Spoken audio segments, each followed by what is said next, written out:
Welcome to this week's episode of Authentic Walk with God.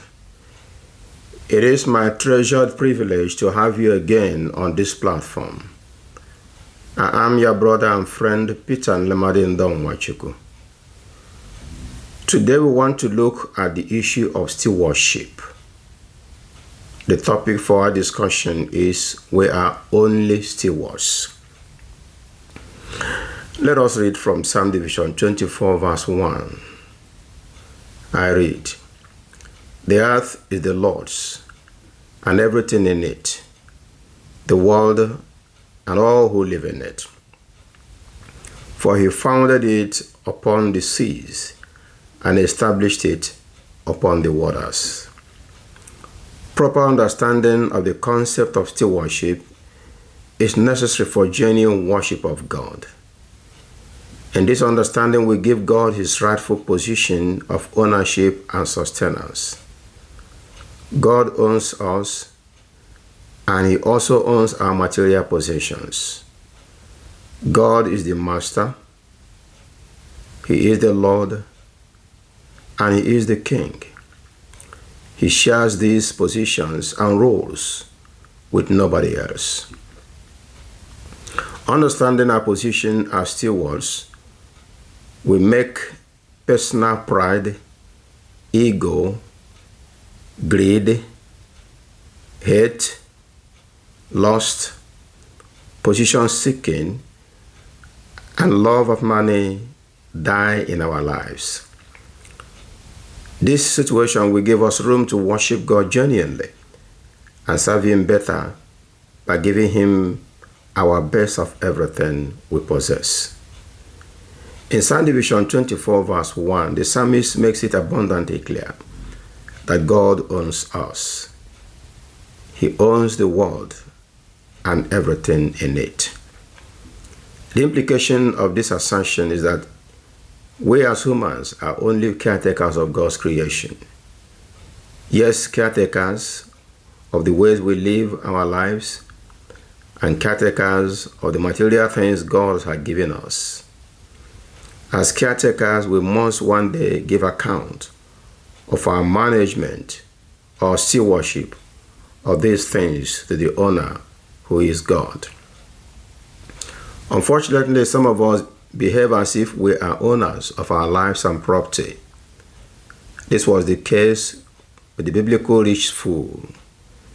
It is also the case today with a good number of political office holders and religious leaders who arrogate to themselves undue powers.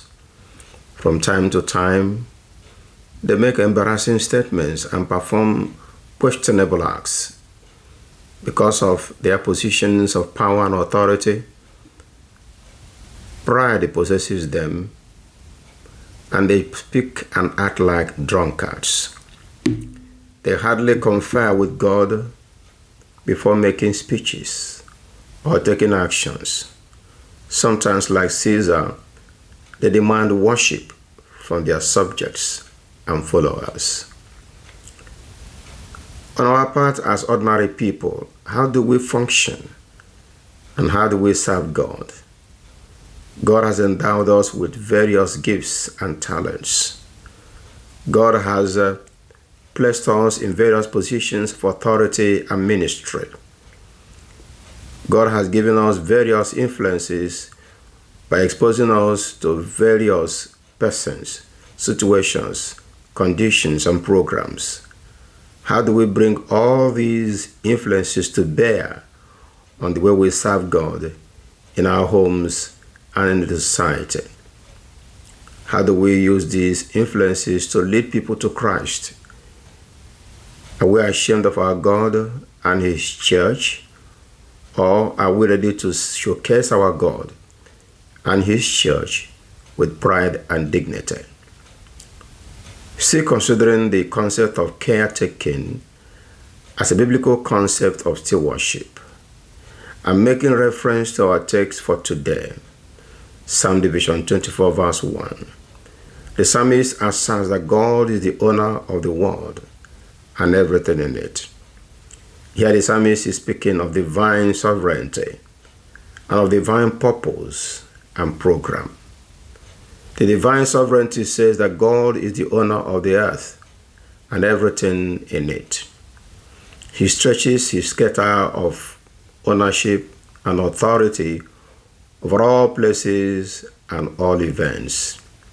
If you parcel the earth out, God is the great landlord and the sovereign ruler, doing according to his will amongst the inhabitants of the earth. The psalmist tells us the reason for this control. God created the earth, and he alone sustains it. When God created the world, he did not leave it to drift. He lives in the midst of the splendor he first created. God is ever more active in all the things of nature and history. People build palaces and they come to ruin, but the earth never comes to ruin. Look at the firmament, the mountains, the rivers, and the bushes. God has kept them. Though sometimes mountains melt into lava and streams dry up, God always has his purposes for allowing these conditions. God definitely cares for us. Though the first man and woman on earth fell and disappointed God by allowing Satan to deceive them, thereby bringing sin into the world, God provided humanity a way of escape from his wrath in Jesus Christ. For the sake of humankind, God has continued to allow rainfall and sunshine.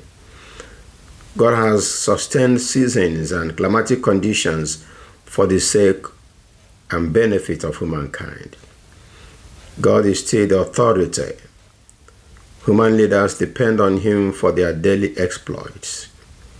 For example, during road constructions, God controls both rainfall and sunshine.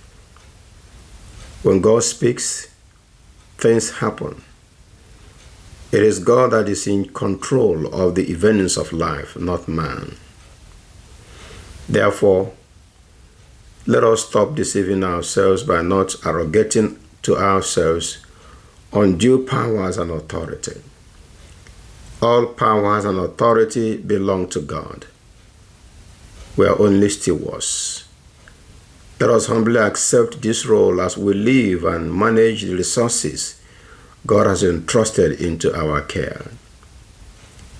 The day of account giving is fast approaching. How will you give account of your own stewardship of God's ownership of you and the things you think you possess? Have a pleasant week this week. I look forward to being with you again next week. Until then, I am your brother and friend Peter Nlemade Ndongwachuku, Director, Center for Family Life and Pastoral Care, Owerri, Nigeria, and I wish you God's favorable presence. God bless you. Very good.